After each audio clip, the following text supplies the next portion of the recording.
아멘. 오늘 하나님 은혜가 함께 하시기를 바랍니다. 요즘 소상공인들의 폐업이 그냥 늘어나고 또 가계 부채가 늘어나다 보니까 대출을 강화시키고 하면서 대출 받기도 어렵고 어떻게 하든지 기업을 경영해 가려고 하는 사람들에게 굉장히 어려운 일들이 겹치고 있다, 그런 생각을 하게 됩니다. 그래서 그랬는지 사채들을 많이 쓰죠. 어떤 사람은 급해가지고 500만 원을 쓰고 40일 됐는데 원금의 배가 됐다라는 얘기도 있고, 또한 500만 원을 빌렸었는데 2달 만에 1억 5천이 되는 그런 놀라운, 말하자면 슬픈, 또 아픈, 가슴 아픈 그런 일들이, 소식들이 들려와요. 우리가 잘 아는 배우 한소희 씨 어머니가 그렇게 경제관념이 없는지 돈 관리를 못하는지 여기저기서 사채를 그렇게 썼는데 못 갚고 있으니까 이제 배우 딸인 한소희 씨에게 그냥 사채업자들, 빌려준 사람들이 그냥 갚으라고 그렇게 한다는 그런 얘기가 또 인터넷 뉴스에 또 떴더군요. 어떤 사람은 카드 빚을 갚으려고 200만 원을 빌렸다가 날짜에 못 갚았더니 유흥업소에 팔아버리는 그런 일도 일어나고, 돈 얼마 때문에 기업이 파탄되고 가정이 파탄되고 인권이 그야말로 무시되는 현실 앞에서 우리 모두가 참 절망한다, 낙담한다, 그렇게 말할 수밖에 없겠는데요. 이런 일들은 형태는 조금 다를지 몰라도 그들만의 얘기가 아니고 힘들고 어려운 상황 가운데 있는 우리들의 얘기가 아니겠는가 싶습니다. 사실 믿음으로 산다는 것은 특히나 이렇게 경제가 어렵거나 또는 불신이 팽배하거나 사랑이 식어버렸거나 이렇게 나밖에 모르고 극심한 이기주의가 가득한 이 땅에서 믿음으로 산다는 것은 여간 힘든 일이 아닌데요.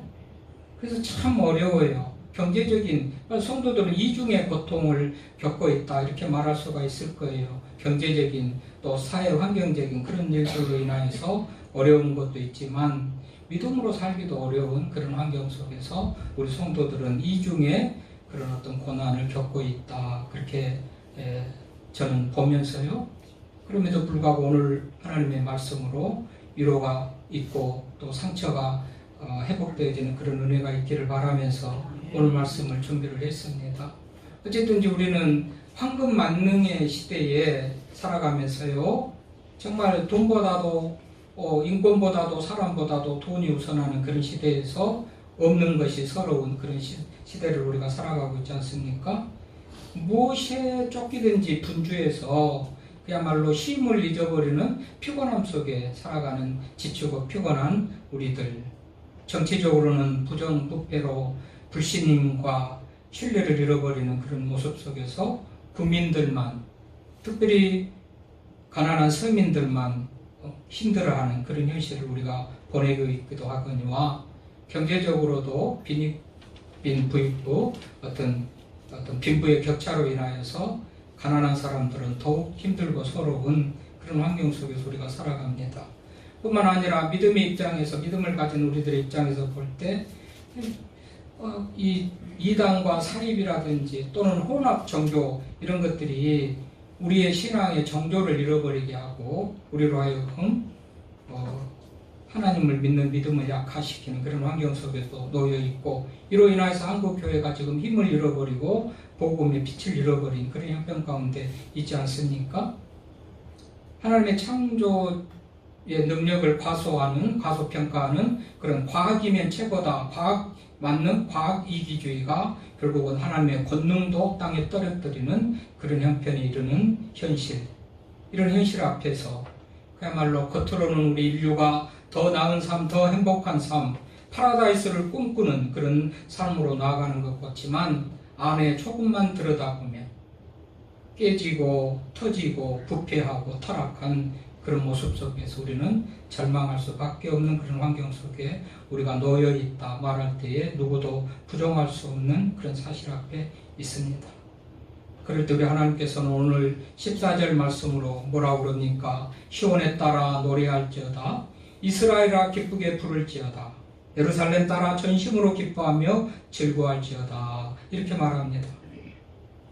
여러분, 이 말씀이 선포될 때는 그렇게 기뻐하고 즐거운 그런 상황, 여건이 아닙니다. 지금 우리 좀 전에 말했던 우리들의 실상, 우리들의 현실과 조금 더 나을 바 없는 그런 삶의 환경, 여건들이었어요. 그럼에도 불구하고 우리 하나님께서는 시온에 따라 기뻐하고 즐거워하라. 그러니 생각이 있는 사람이라면 하나님, 지금 이런 상황 속에서 기뻐하고 즐거워할 수 있습니까? 라고 항변이라도 할 만한 그런 환경 속에 있습니다. 이들도 역시 마찬가지예요. 어떤 상황이 있는지 이 말씀이 선포될 때에 이 배경을 보면 스바냐 1장 1절에 그랬죠. 아몬의 아들 유다왕 요시야의 시대에 스바냐의 기만 요하의 말씀이라고 그랬어요. 그러니까 아몬의 아들 유다왕 요시야의 시대, 그 위에는 므낫세가 있고 그 위에는 히스기야가 있어요. 그래서 히스기야 왕이 통치하다가 므낫세가 이어받고 므낫세가 통치하다가 아몬이 이어받은데, 그때는요 이 므낫세 때문에 이 나라가 멸망한다고 할 정도로 가장 악한 모습으로 왕이 나라를 다스렸던 그 시대예요. 아버지 히스기야 때는 그나마라도 회개하고 종교개혁을 하고 하나님이 기뻐하시는 모습으로 나라를 통치하고 다스려 보려고 애를 썼던 사람이 히스기야인데, 그 히스기야가 죽고 이어서 아들 므낫세가 왕이 되면서부터 이 므낫세는 혼합 종교, 도덕적 타락, 아예 성전 안에서 우상의 제물을 드리고 제사를 드리고 그럴 뿐만 아니라 성전 제사라든지 예배를 핑계로 해가지고 성적으로 물러난 그런 타락이 극심한 그런 현상이 므낫세 시대예요. 그러면 그것을 듣고 보고 자란 아들 아몬은 왕이 돼가지고 나는 아버지같이 안 했으면 좋겠고 그렇게 하지 않아야 되겠다라는 마음을 가져야 될 텐데, 오늘 아몬의 아들 유다왕 요시야의 시대에 스바냐가 있는데 그 아몬도 역시 그런 모습으로 므낫세의 모습으로 그렇게 통치하고 종교적으로 타락하고 우상을 섬기고 성적으로 타락하고 도덕적으로 부패한 그런 상황이 있었던 거예요. 그러니까 하나님께서 이제는 이 나라를 멸망시키겠다, 지금 그런 상황이거든요. 그런 상황 중에서 기뻐하고 즐거워하라는 거예요. 어떻게 이 말을 우리가 이해할지, 오늘 스바냐 1장 2절 3절 그 상황이, 그 나라의 상황이 어떠했는지 한번 읽어보겠습니다. 스바냐 1장 2절 3절 시작. 여호와께서 이르시되 내가 땅 위에서 모든 것을 진멸하리라. 내가 사람과 짐승을 진멸하고 공중의 새와 바다의 고기와 거치게 하는 것과 악인들을 아울러 진멸할 것이라. 내가 사람을 땅 위에 진멸하리니 나 여호와의 말이니라. 그렇죠? 얼마나 하나님 보시기에 악하고, 그야말로 권력 가진 자라면 권력을 가지고 서민들을 힘들게 하고, 돈 있는 사람도 돈 가지고 서민들을 힘들게 하고 아주 악한 그런 시대다 보니까 하나님께서 뭐라고 그럽니까? 진멸하겠다고 그래요. 사람만 아니고 짐승도 진멸하고 새도 진멸하고 바다에 고기까지도 다 진멸하겠다. 무서운 하나님의 심판이 내려지는 그런 상황. 그 시대의 배경과 그 시대의 상황이 그렇다는 것이잖아요. 1장에서만 아니고 2장에서도 봅니다. 2장 4절 보겠습니다. 2장 4절 시작. 가사는 버림을 당하여 아스글론은 폐허가 되며 아스돗은 대낮에 쫓겨나며 에고로는 뽑히리라.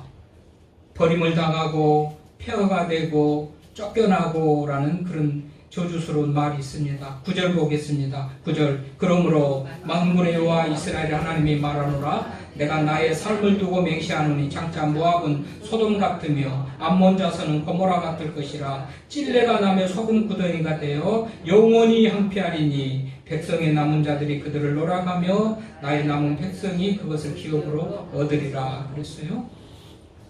하나님을 거역하고 불순종하고 도덕적으로 타락한 그들은 모압같이 하겠대요. 모압은 소돔같이 하겠대요.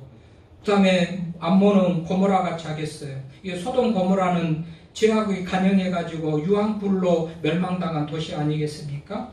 그렇게 하겠다는 거예요. 뿐만 아니라 찔레가 나며, 아니 곡식이 나고 열매가 나야지 찔레가 난대요. 소금 구덩이가 되고, 소금에서는 양념에 필요해서 음식에 맛을 내고 필요한 것이 소금이지만 소금밭에서는 바다에서는 바닷물이 있는 연기가 있는 데서는 아무 것이 자라지 못하잖아요. 곡식이 자라지 못하잖아요. 그래서 바다를 막아가지고 간척사업을 해서 땅을 만들어도 수십 년을 수년을 그야말로 정화시키고 또 물을 받아가지고 간물같이 맞아 육지같이 그렇게 염분을 다 빼내고 나서 거기에 곡식을 심고 그러는 거 아니겠어요? 그러니까 소금구덩이가 된다거나 찔레가 난다거나 소돔과 고모라 같이 된다거나 라는 것은 아주 그 성이 멸망받고 살 수 없는 그 땅이 되겠다 이렇게 말하는 거예요. 왜 그랬다고요? 하나님을 섬겨야 될 텐데 우상을 섬기고 도덕적으로 윤리적으로 타락한 그 모습을 살았기 때문에 그렇게 멸망하겠다. 1장 2절에서 1장에서 2장에서 그렇게 말하죠. 3장에도 마찬가지입니다. 3장 1절 봅시다. 패역하고 더러운 것 포악한 그 성읍이 화 있을진저. 패역했다. 하나님의 뜻을 거역하고 교만해서 자기 마음대로 살아가는 그런 모습이죠. 포악했다.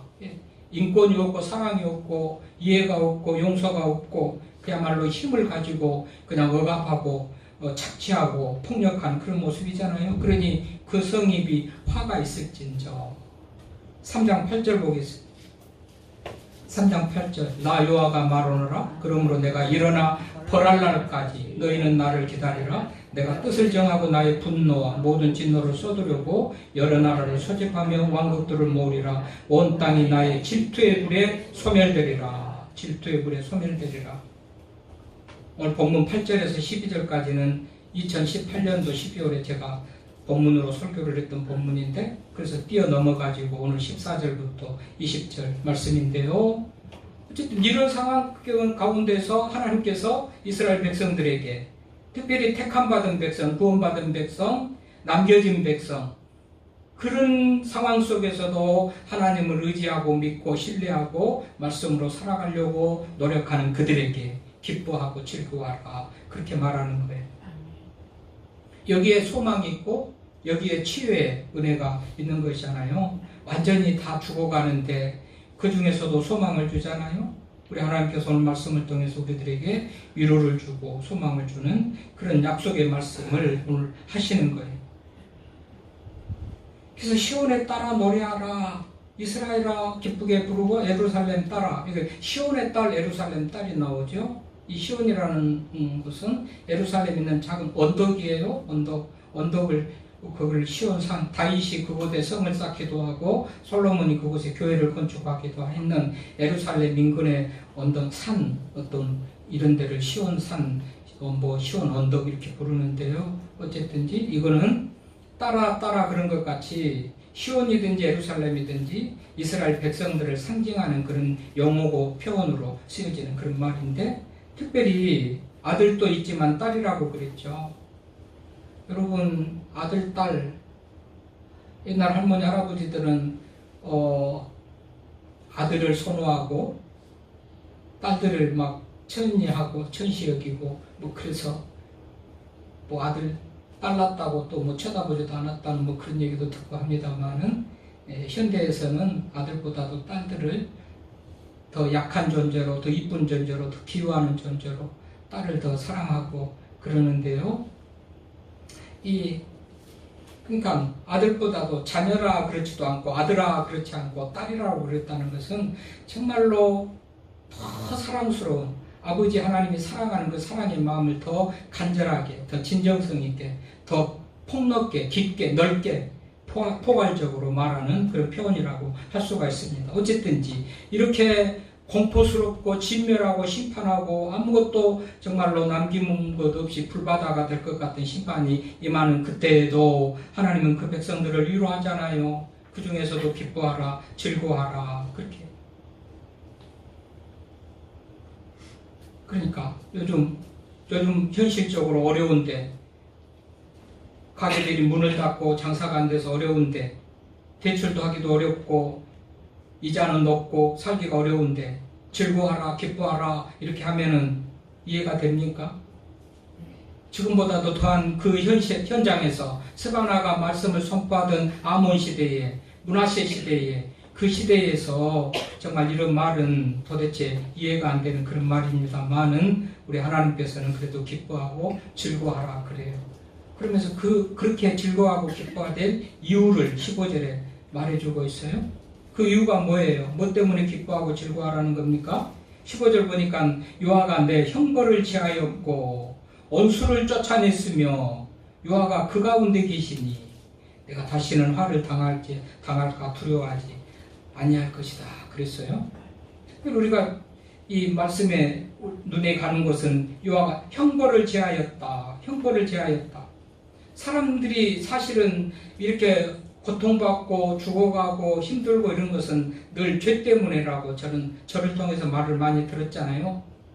죄라는 것은 하나님과 관계가 단절돼서 하나님의 능력, 하나님의 사랑, 하나님의 은혜가 우리에게 오지 못하도록 가로막혀 있는 큰 장벽이고 구렁텅이 같은 것이 죄인데 죄로 말미암아 인간은 비참하게 됐고 그래서 하나님을 믿는 믿음이 필요하고 그래서 하나님과 죄인 사이에 그 다리, 교가 역할을 하기 위해서 우리 예수님께서 십자가의 다리를 놔주셔서 우리가 하나님께 갈 수 있고 기도도 상달되고 하나님의 능력이나 하나님의 사랑이나 하나님의 은혜가 우리가 올 수 있다. 문제는 죄였다. 죄의 문제가 해결되면 이런 은혜를 입지만 죄 때문에 우리는 비참한 그런 지경에 이르렀고 욕심이 잉태한 즉 죄를 낳고 죄가 장성한 즉 사망을 낳는다. 인간의 죽음까지도 죄 때문에 오게 됐고 죽음이 죄로 온 것과 마찬가지로 고난도 역시 죄로 왔다고 수없이 말씀을 드렸을 것인데 오늘 뭐라고 합니까? 요아가 내 형벌을 제하였다. 죄를 없앴다. 그 말 아닙니까? 이 말을 우리가 좀 의역해서 생각해 볼 때 사형 선고를 언도를 받고 감옥 살해를 하거나 유기징역을 정말 선고받고 마지막 3차 대법원 판결을 기다리는데 무죄라고 선언하는 것 같은 그런 그때에 기뻐하고 즐거워할 수가 있는 거잖아요. 그런 상황을 지금 우리 하나님께서 우리들에게 얘기를 하는 거예요. 나라가 망한다, 진멸한다, 소금 구덩이가 되고 찔레가 나고 어쩐다 온갖 두렵고 공포스러운 그런 상황이 있지만 믿는 너희들에게는 내가 이렇게 기뻐하고 즐거워할 수 있는 환경 여건을 줄 것이다. 그러니 놀라우지 말고 기뻐하고 즐거워하라는 것 아닙니까? 믿는 자들에게 주어지는 하나님의 은혜인 줄로 믿습니다. 믿는 자들에게는 이런 약속의 말씀 때문에 정말 낙담할 수밖에 없는 환경 여건 속에서도 소망을 가지고 위로를 가지고 살아가게 되는 줄로 믿습니다. 그래서 우리가 믿는 거예요. 그래서 하나님께서 믿는 자들에게 시온에 따라 예루살렘에 따라 특별하게 사랑하는 애정 가득한 그런 말로 너희는 기뻐하고 즐거워하라. 하나님께서 우리들에게 하신 말씀인 줄로 믿습니다. 두 번째 1호의 말씀을 또 하시죠. 여러분 죄의 문제 좀 더 죄가 용서받았다는 것은 그야말로 유죄에서 무죄로 무기징역에서 무죄로 정말 사형에서 감형으로 무죄로 선포되는 것 같은 그런 형벌의 죄를 제거받았다. 형벌을 제거받았다는 것은 그런 은혜다. 이 은혜를 예수님께서 우리를 위해서 죽으셨기 때문에 우리가 이런 은혜를 입었다.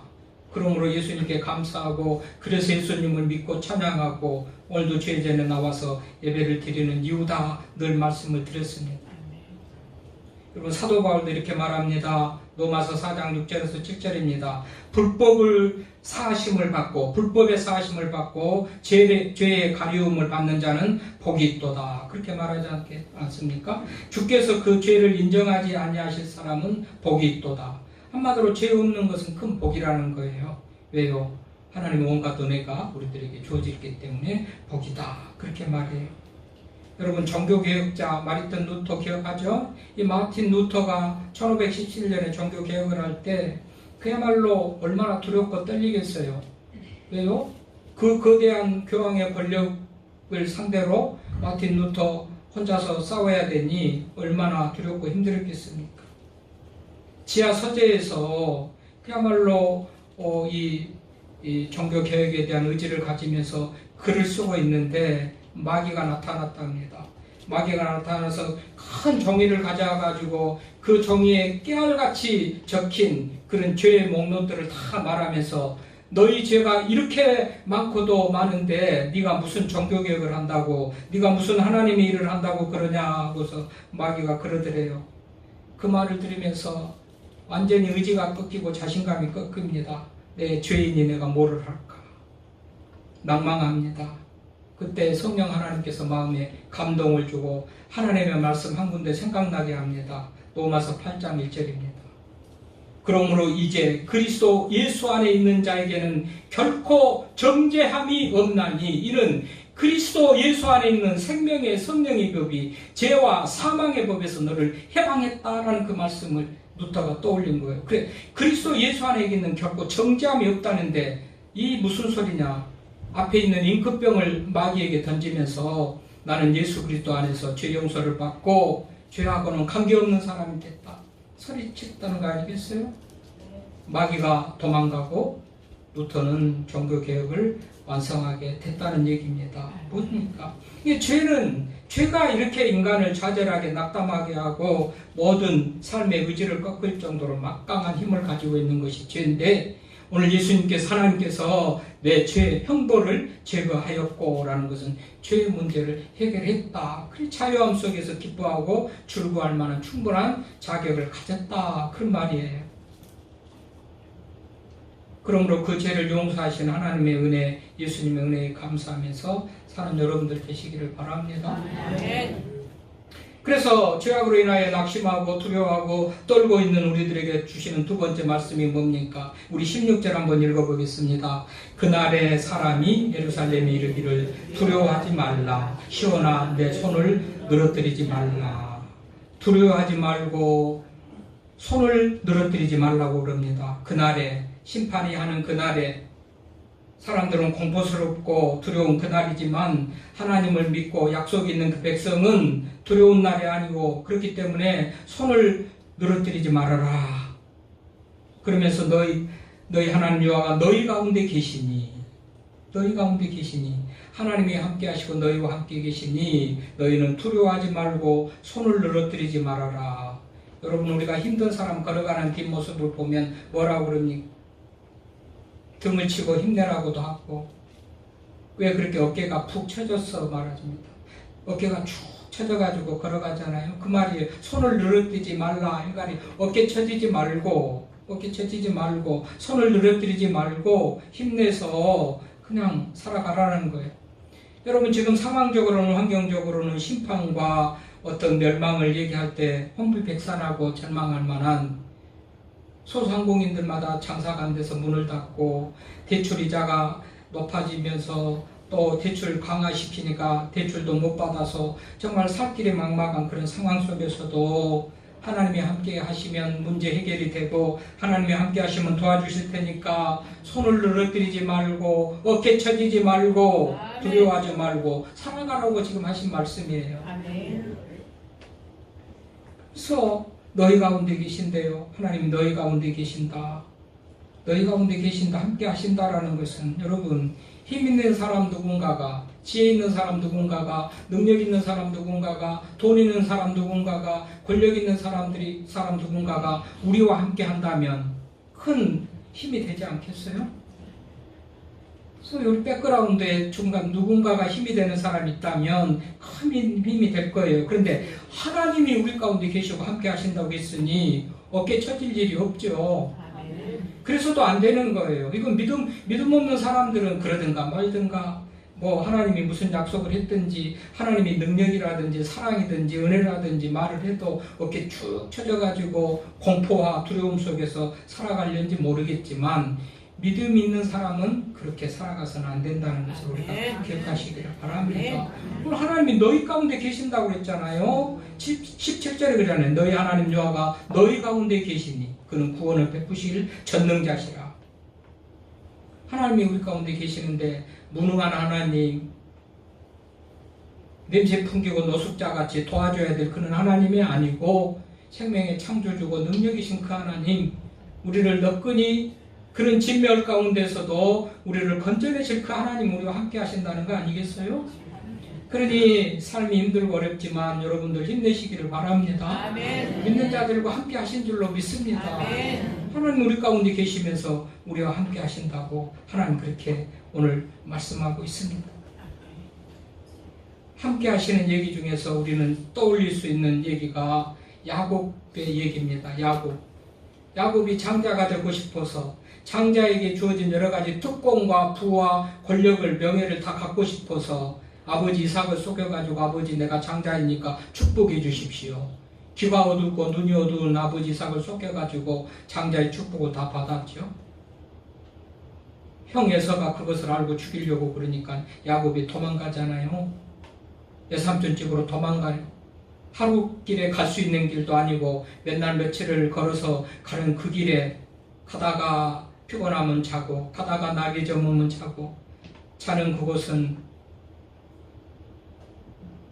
햇빛 하나 이슬 하나 가릴 곳이 없는 들에서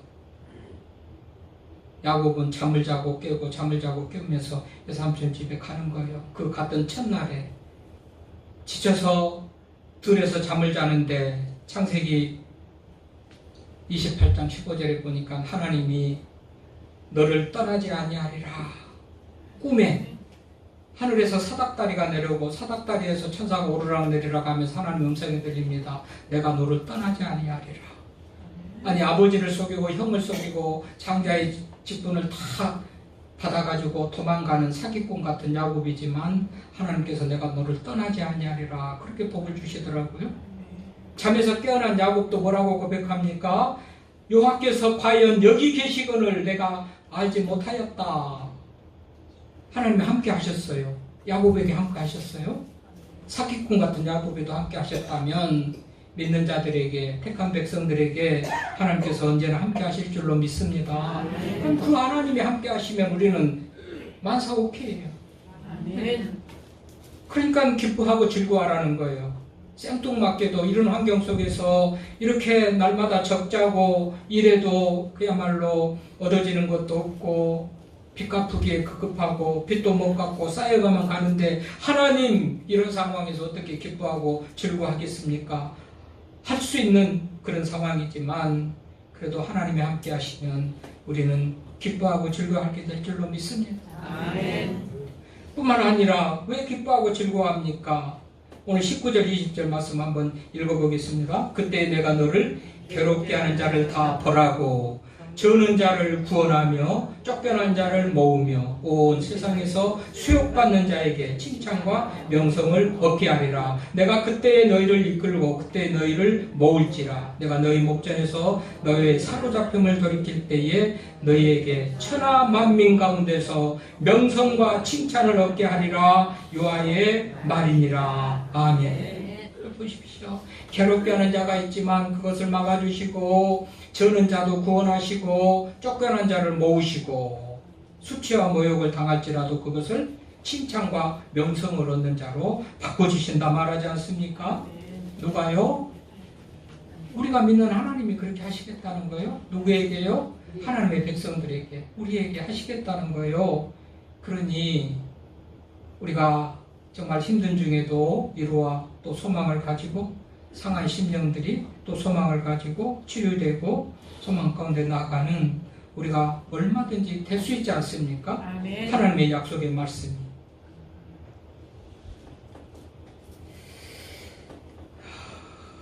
말씀대로 산다는 것, 우리가 말씀 시작할 때 처음에 얘기했지만은 믿음으로 산다는 것이 참 힘들어요. 왜 그러죠? 70%, 75%가 안 믿는 사람이잖아요. 기독교 인구를 25%라고 보면 75%가 안 믿는데 그 중에서 25%의 사람들이 믿음을 가지고 산다는 거, 다수 속에서 소수로 살아간다는 거, 왕따 당하는 그런 기분이니까 정말 말씀대로 사는 것이요 여간 힘들어요. 늘 불이익을 당하는 것 같기도 하고 업신여김을 당하는 것 같고 우리 같이 살아야지 당신들 그렇게 사는 그 꼴이 뭐냐라고 왜 그렇게 따분하고 미련하게 사냐고 돈 없는 사람들이 더 득세하고 권력 가진 사람들이 득세하고 신앙 가진 사람들이 업수 여기고 수치와 모욕을 당하는 것 같고 오늘 그랬죠? 수치와 모욕을 수욕을 당하는 것 같은 그런 사람들을 칭찬과 명성을 얻게 하신다고 그랬는데 현실적으로 세상 쪽에서는 정말 사람들로부터 그런 정말 어떤 상황과 여건들을 우리가 감당하면서 살아가야 되는 거예요. 그렇지만 제가 보건대 수많은 믿음의 사람들이 믿음으로 살 때는 가난하면서도 일해서 돈 벌지 그 시간에 교회 가서 예배드린다고 핀잔을 주는 사람들도 있고, 권력을 가진 사람들이 믿는 사람들을 억압하기도 하고 별의별 수욕과 모욕을 당하지만 끝까지 믿음을 지킨 이후에 보니까 그렇게 모욕 주고 모욕하고 멸시했던 그런 사람들이 점점 땅으로 내려가고, 어려운 중에도 믿음으로 사는 사람들은 올라지고 하나님께서 칭찬과 명성을 주시더라고요. 아멘입니다. 예, 여러분에게도 그런 은혜가 있기를 바랍니다. 아멘 하는 사람들에게 그런 은혜가 있기를 바랍니다. 지난번에도 얘기했지만 수없이 많은 시간이 다 돼서 하여튼 많은 얘기들이 다 있어요. 어쨌든지 우리가 지금 믿음으로 살 때 사람들은 1시간 나가서 예배드리는 것도 버려진 시간같이, 하나님 앞에 드려지는 헌금도 가난하면서도 없으면서도 헌금을 드리는 것도 사람들이 다 모욕을 하고 멸시하고 수욕을 하고, 그렇지만 끝내는 우리 하나님께서 승리와 영광을 주신 줄로 믿습니다. 오늘도 보십시오. 끝내는 마지막에는 천하 만민 가운데서 명성과 칭찬을 얻게 하리라 약속해 줬습니다. 이 약속이 여러분에게 주어진 약속이 되기를 바랍니다. 여러분들이 이렇게 삶을 역전시키고 믿음으로 사는 끝에 하나님께도 영광, 본인에게도 영광된 그런 삶이 되는 놀라운 은혜가 있기를 바랍니다.